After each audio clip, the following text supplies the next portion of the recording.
L'invité du jour, animé par Aurélie Véron.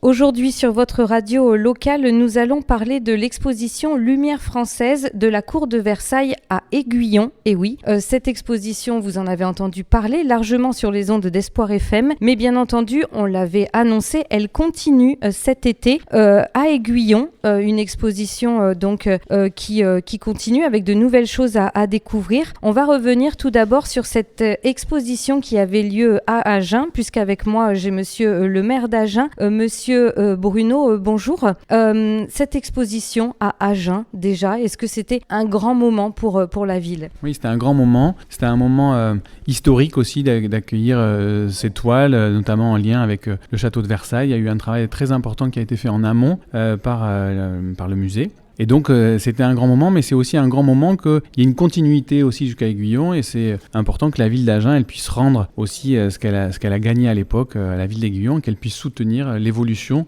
de ce spectacle, parce que c'est un spectacle entre la ville d'Agen et la ville d'Aiguillon. Une exposition qui a demandé beaucoup de travail au musée d'Agen, en partenariat avec de nombreux professionnels, institutions, associations. Est-ce qu'on peut dire que c'est un travail départemental, même au-delà ? Oui, même au-delà, parce qu'au niveau national aussi, on a eu des soutiens pour pouvoir monter cette exposition à Agen. Donc c'est un travail collectif dans l'intérêt du territoire, puisque encore une fois, on a des œuvres du château de Versailles qui ont pu être exposées à Agen. C'est d'autres œuvres qui seront donc exposées ici à Aiguillon, mais oui, c'est un travail collectif dans l'intérêt du territoire. Et puis, on peut aussi, grâce au passé, montrer que la ville d'Agen, que le Lot-et-Garonne a son importance aussi et a son faste, au-delà de la vie parisienne. Oui, c'est ça s'appelait pas encore le Lot-et-Garonne, mais il y avait déjà une influence du territoire qui était très importante. Encore une fois, c'était Aiguillon qui était le cœur de ce territoire-là, et Agen était dans son ombre. Aujourd'hui, Agen rend un peu quelque chose à Aiguillon, et symboliquement, c'est très fort. Et c'est très fort aussi que cette exposition, elle revienne au château. C'est-à-dire qu'on a des œuvres du duc qui vont être dans son château, et symboliquement aussi, je trouve que c'est très fort. Comment Agen va être investi dans cette exposition d'Aiguillon ? Agen est investi parce qu'il y a eu un soutien en ingénierie culturelle pour cette exposition à Aiguillon. Il y a un soutien financier aussi, puisque la ville d'Agen a accepté de prendre en charge 50% du reste à charge pour la ville d'Aiguillon. Donc c'est un effort financier important, mais c'est un investissement pour la culture. Et je suis très heureux de continuer ce qui avait été initié par mon prédécesseur sur ce terrain-là. Les enfants ont été invités aussi à découvrir les Lumières françaises à Agen. Les écoles ont beaucoup participé à cette exposition aux Jacobins. Est-ce que les écoles d'Agen sont aussi invitées à découvrir le duc d'Aiguillon chez lui ? Alors je ne suis pas sûr que ça s'organise comme ça. Et de ce que je viens d'entendre, c'est que les créneaux pour les scolaires étaient assez limités, et c'est normal que ce soit les élèves de la commune qui puissent en profiter. C'est une exposition, je pense, et je tiens à le dire, il y a des visites guidées, et je crois que c'est une exposition qui doit se faire en visite guidée, parce qu'il y a besoin ça ne se visite pas comme ça. On a besoin d'un accompagnement, et moi j'invite tous ceux qui peuvent à profiter de ces visites guidées avec les spécialistes qui vont pouvoir donner une résonance particulière à chacune des œuvres qui sont exposées. Donc si j'ai un message à faire passer, c'est ça, privilégier les visites guidées. Merci beaucoup monsieur Bruno, maire d'Agen. On va continuer avec maintenant le maire d'Aiguillon. Bonjour monsieur Girardi. Cette exposition à Aiguillon, c'était un grand moment attendu aussi pour la ville. Cet Aiguillon est d'idée du maire d'Agen, Jean Dionis, qui nous a proposé de faire conjointement, d'organiser une exposition. Seul, on n'aurait pas pu la financer. On a travaillé ensemble, de concert. L'exposition d'Agen a connu un franc succès. Il y avait 270 œuvres exposées. Ici, c'est beaucoup plus récent, puisque ça ne concerne que le reste de la collection du duc d'Aiguillon. Vous savez qu'il a été fortement endommagé à la Révolution. Il y a même des poussins qui ont été détruits. Et c'est une aubaine pour nous, d'accueillir ces œuvres, mais dans l'enceinte où elles se trouvaient à l'origine. Merci à la région. Merci donc aux responsables de la cité scolaire de nous avoir autorisé à occuper cette salle donc pour y exposer ces 32 œuvres du duc d'Aiguillon, qui était quand même un personnage à l'époque, puisque bon, il était l'homme le plus riche du royaume, il était un grand serviteur de Louis XV. Je noterai au passage que son fils, donc lors de la nuit du 4 août 1789, accompagné du duc de Noailles, ont voté pour l'abolition des privilèges. Ce n'était pas rien puisque c'était des personnages de la noblesse. C'est un grand bonheur pour nous d'accueillir ces œuvres et d'en faire profiter la collectivité, les écoles, tout un tas de personnes qui s'intéressent à la culture. Et Dieu sait si la culture est un élément important pour nos enfants. Est-ce que cette exposition, c'est un peu comme une immersion ? Elle aura lieu au château même ? L'exposition aura lieu donc au château, dans une grande salle du château, qui a été restaurée donc dans les années 60 pour y accueillir une cité scolaire, je le rappelle, donc qui héberge 1000 élèves avec d'excellents résultats. Et c'est le retour aux sources de ces collections. Alors ça a bien changé puisque le théâtre à l'italienne du XVIIIe siècle a disparu, donc qui était dans l'aile sud du château. Mais quand même, le duc d'Aiguillon a marqué son passage donc et un pan de l'histoire de la commune d'Aiguillon. C'est heureux de le rappeler par le biais de l'exposition donc de ses œuvres. C'était un amateur d'art, amateur de musique. Il possédait énormément de partitions.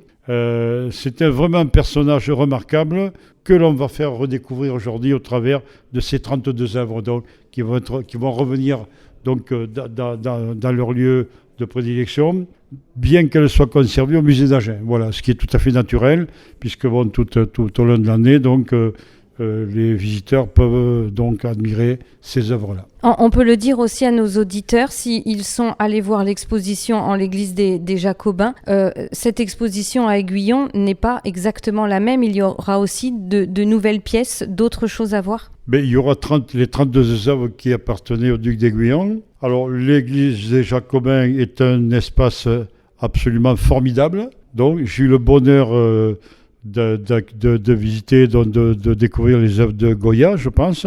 Et il faut faire revivre ce genre d'établissement, puisque c'est notre culture, c'est notre histoire. Et de temps en temps, il faut faire revivre. Alors, l'exposition d'Agen, c'était quand même une expo remarquable, 270 œuvres. D'ailleurs, elle a été cotée comme une exposition de dimension nationale par Rachida Dati.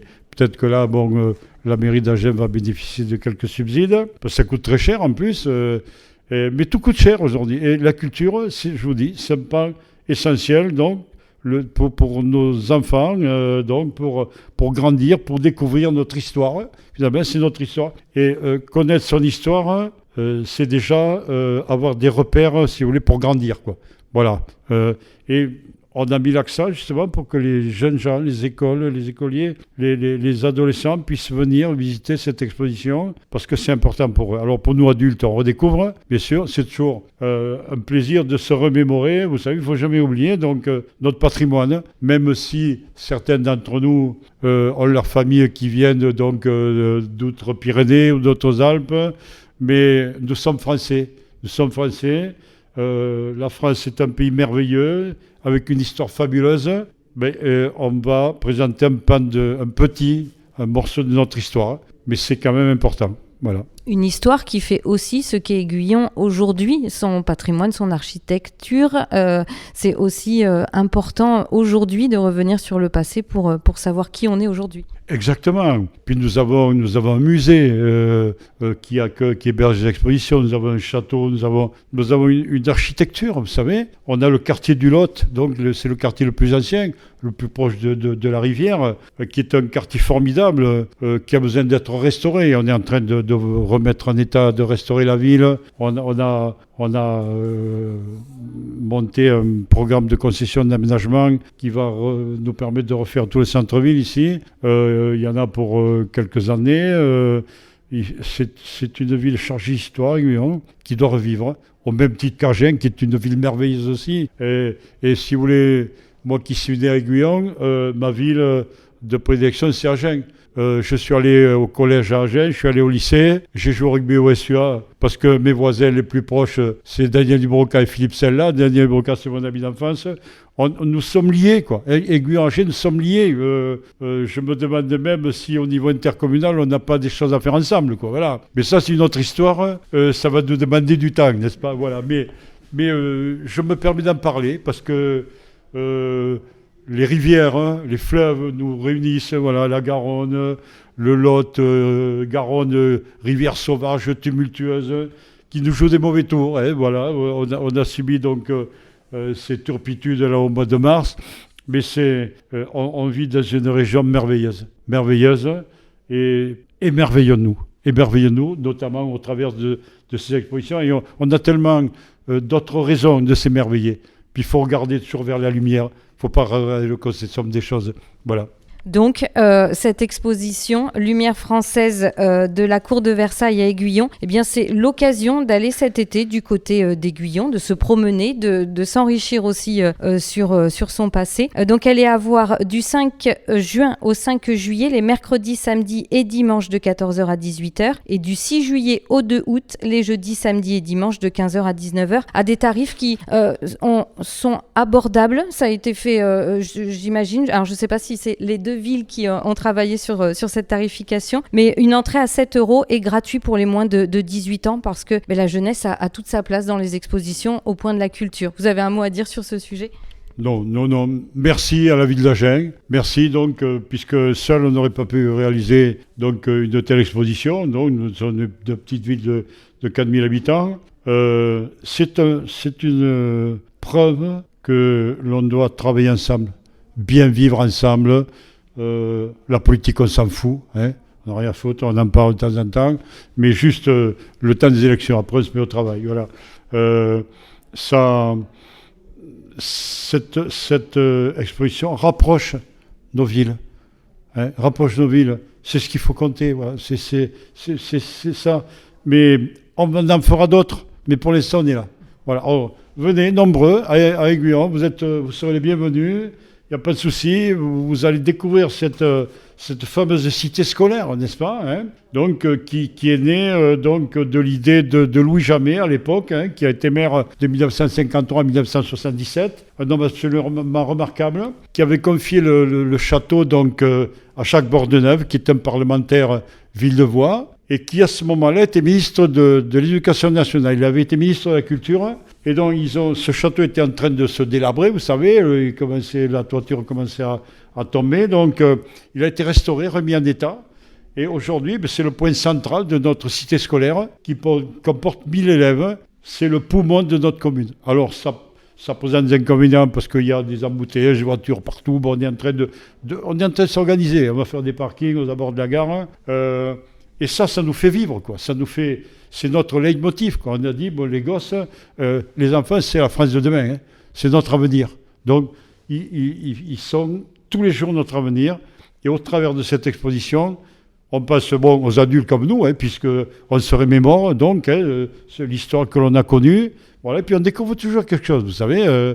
On ne connaît pas tout à 100%. Mais la culture, quel bonheur. Et c'est un besoin absolument nécessaire pour nos générations futures. Monsieur le maire d'Agen, on invite les Agenais à Aiguillon aussi cet été ? Oui, on invite les Agenais à Aiguillon parce qu'il y a quelque chose qui a été assez bien pensé du côté d'Aiguillon, c'est la possibilité de faire et la visite et le marché gourmand. Et je pense qu'il y a quelque chose d'intéressant à venir vivre à Aiguillon cet été.